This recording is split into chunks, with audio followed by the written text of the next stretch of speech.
There we're looking at like the city of LA, I think that is in the distance. I think it's something more than that because it's all white, more prestigious looking, you know what I mean, than the battered old city of LA, dark gray and gloom, you know. I mean, it looks like, you know, the palace of the righteous, you know, you know, make your way to the White Palace for the righteous, and there you'll find your dreams come true. You know, that type of thing. Right here from Palos Verdes, you see that view there. It's like, that's a good view.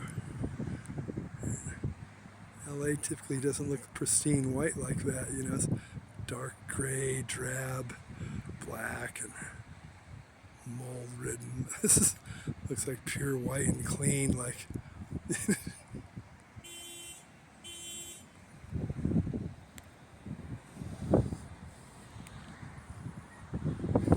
this little boat there.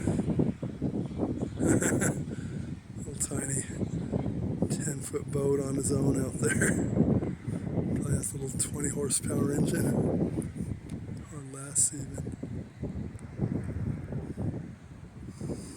Be a cool little boat to be out in. A little small, but it gets a little too choppy. It probably feels dangerous, but for this weather, it's not bad. You look out this way.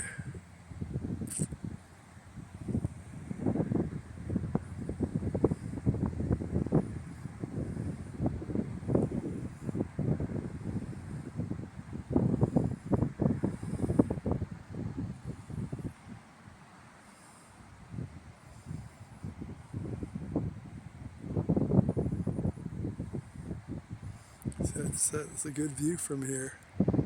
The mornings when the sun's just coming up, this all glows in a really cool way.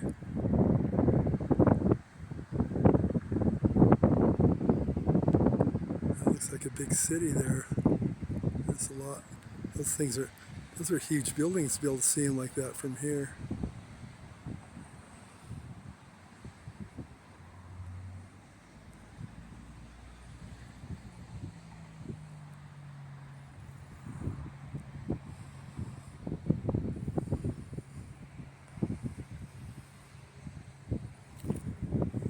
So here we are. Jump over this side, take a look at how it looks over here. Watch out for the rattlesnake holes. No, I don't think rattlesnakes live in holes. Some snakes do, I think. I was in Egypt. I bought clothes were getting all messy in the hotel, so I bought a hamper at the local, these local street vendors. I bought a hamper. He had different ones with different, designs he wove into the, baskets and stuff. I brought it home. I was sitting there flipping, trying to find something in English on TV, flipping around. The hamper was there. I still didn't put all the clothes away in it. That's why I bought it. All of a sudden, a cobra pops out of the top of it. I said, "What the heck?" It's like shit is going back. You got to be kidding me. I took a pillow. It's snapping at me. I'm trying to get it to go back in there. Finally, it went in there. I put the cap on it. Next day, I went down and I told this vendor, I said, I brought the hamper with me. I said, "The hamper you sold me has got a cobra in it, man. That's not cool." So, "No, you buy the cobra. The hamper is his cage." And I looked at the sign up there. I couldn't really read his language, but it did show a cobra, but I didn't think it meant it came with a cobra. "You buy the cobra, that is the cage it comes in."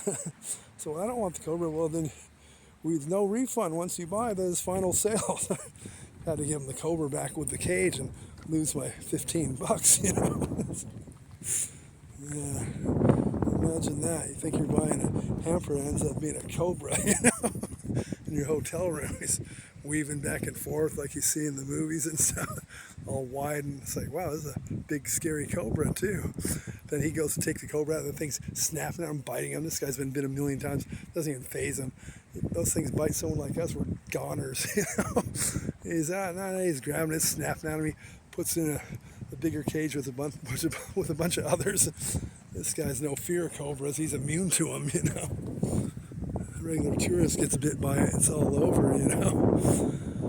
Oh man, he had no fear. Things snapping at him, biting him. He said, "No, you back." He throws in the cage with some others, and yeah, I guess the design on the basket, black-looking design or purple, whatever, depicted the color of the design on the cobra or something like that.